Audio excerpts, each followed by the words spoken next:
Hi, this is Nick from Quit with Nick, back again in this video series.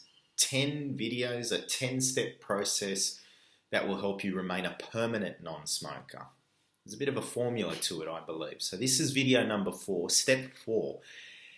And this is assuming that you have chosen hypnotherapy as a method that you would like to do to quit smoking. Now, step 4 is once you've done some research on that method, is actually approaching and having a conversation and getting in touch with a hypnotherapist, whoever that may be, whatever country you're in, wherever city you're in. Obviously, you make contact with the hypnotherapist. Now, I would say to be very careful of hypnotherapists that won't spend any really much time on the phone with you and just wants to know if you're ready to book or not.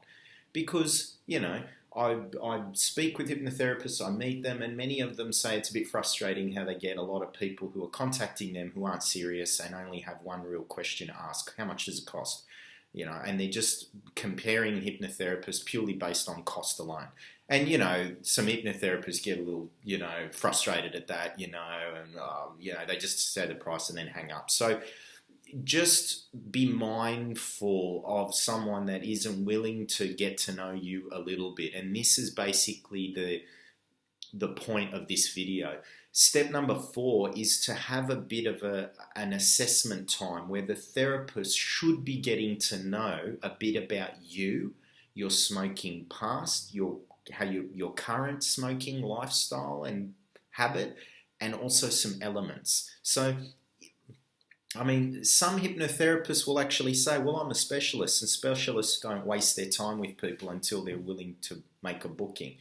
They might be true, they might be valid in actually having that opinion and belief, but I believe that if I don't spend the time to get to know a little bit about someone, their smoking habit, their routine, their lifestyle, that kind of thing, then chances are, if they decide to work with me, if I don't spend that time, then they might not be a non-smoker for very long, maybe just a month or 2 or 3 months or 6 months, and that's not my intention. My intention is to work with someone and to help them remain a non-smoker after the one session. So that means investing a little bit of time on the first call to just get to know them a little bit. I have spent up to an hour on the phone with someone, and I've done this a few times. Some of them a few of them didn't even book with me. I just gave them an hour of my time, which is quite valuable, in terms of my hourly rate,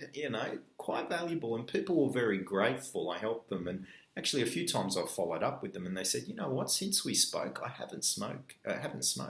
It's actually happened a lot. It actually has happened a few times where I'll speak to someone, I get them really more aware and insightful about, just by asking them the questions about their smoking and their routine, they get really familiar with it. And sometimes they don't even need to come and see me.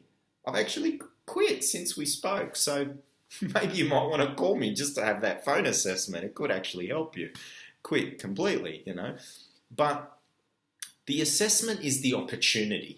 Step 4 in this process, if you've decided to choose a hypnotherapist, is it's an opportunity not only for the therapist to get to know you, your habit, routine, but it's also an opportunity for you to get to know the therapist by asking them some valid questions. The first question people often have is, how much is it? But there are and I get that. Look, obviously price is a factor, unless you're a millionaire, money is a factor, obviously. But what I think you would agree with is that what's probably more important than just the cost is it actually going to help me quit and remain a non-smoker?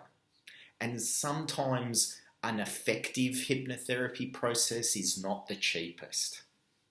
Let's face it, sometimes the cheaper things in life are not the ones that have the best value or do the trick or work, So there are some better questions to ask than just how much is it. For instance, ask your hypnotherapist, what are your qualifications? How long have you been doing this? How many clients have you seen? What is your success rate? How do you calculate your success rate? Do you have a preparation process? Will you be in touch with me after the session? How many times? How often? What do you give me to help make sure I don't go back to cigarettes in the future? These are all really, I believe, much more important questions than just how much is it kind of thing. It's an important question as well, but there are other ones that are important. So step 4, that phone assessment, is important. Get to know them. Drill them. It's your money. It's your time. Why shouldn't you get to know them?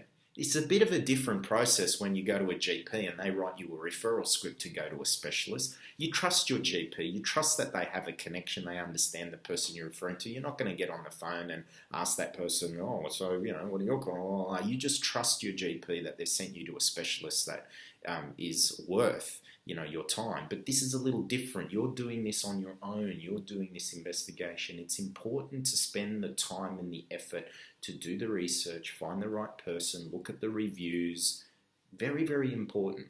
So that's step number 4. So in the next step, I'm going to share, if you have found a hypnotherapist and you've done that assessment, you've clicked with them, you believe that they can help you, the next step is in that hypnotherapist process is the preparation process and why that's important. So in the next video, I'm going to share that. So this is Nick from Quit with Nick. Feel free to share or tag anyone that might be on the non-smoking journey. Maybe these videos can help. Take care. See you on the next video.